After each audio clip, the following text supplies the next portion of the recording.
Assalamualaikum warahmatullahi wabarakatuh.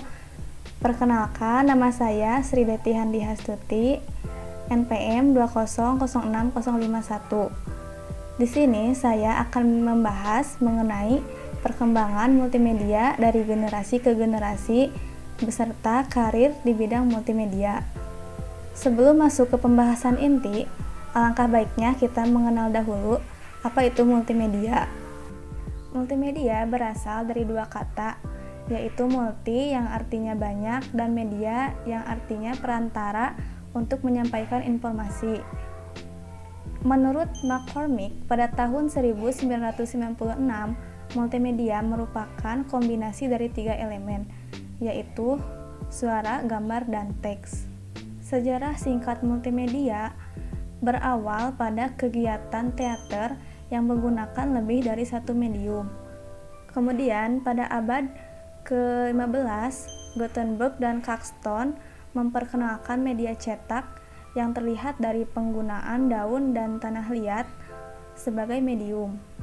Pada tahun 1862, Matthew Brady mengenalkan pameran fotografi ke publik.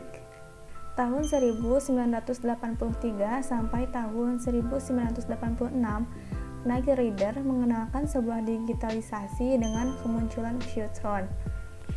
Tahun 1987 muncul sistem multimedia dengan diperkenalkannya HyperCard oleh Apple beserta IBM dengan pengumuman adanya perangkat lunak Audio Visual Connection atau AVC dan video adapter card PS2.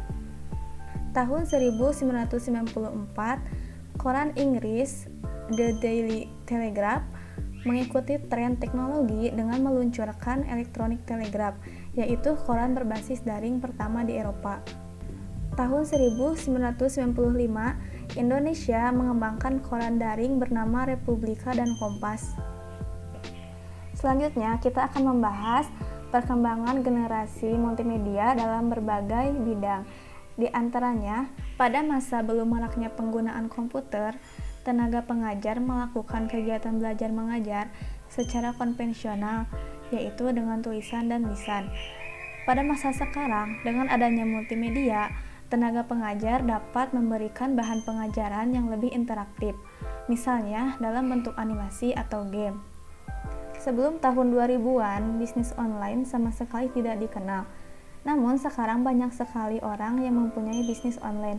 Hal tersebut tidak terlepas dari pengaruh multimedia yang berperan sebagai sarana periklanan atau promosi.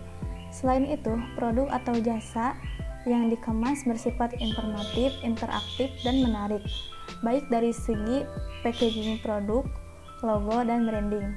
Perkembangan multimedia dalam bidang politik. Setelah multimedia berkembang dengan sangat baik, aksi kampanye telah menyebar ke dunia maya.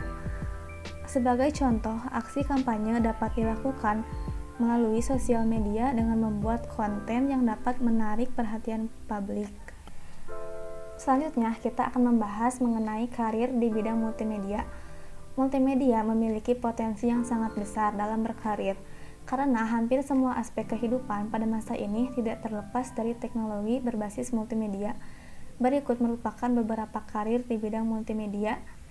Yang pertama, karir di bidang multimedia, kita dapat menjadi web designer, seseorang yang membuat interface atau antarmuka untuk tampilan website. Beberapa software yang digunakan untuk membuat interface tersebut yaitu Figma dan Adobe XD. Yang kedua, karir di bidang multimedia adalah menjadi animator, seseorang yang membuat gambar bergerak yang disebut animasi. Animator juga dapat bekerja dalam bidang perfilman, game, dan lain-lain. Karir selanjutnya yaitu menjadi graphic designer, seseorang yang membuat desain grafis seperti membuat logo, poster, website, packaging, desain branding, dan lain-lain. Sekian yang dapat saya sampaikan mengenai bahasan perkembangan multimedia dari generasi ke generasi beserta karir di bidang multimedia.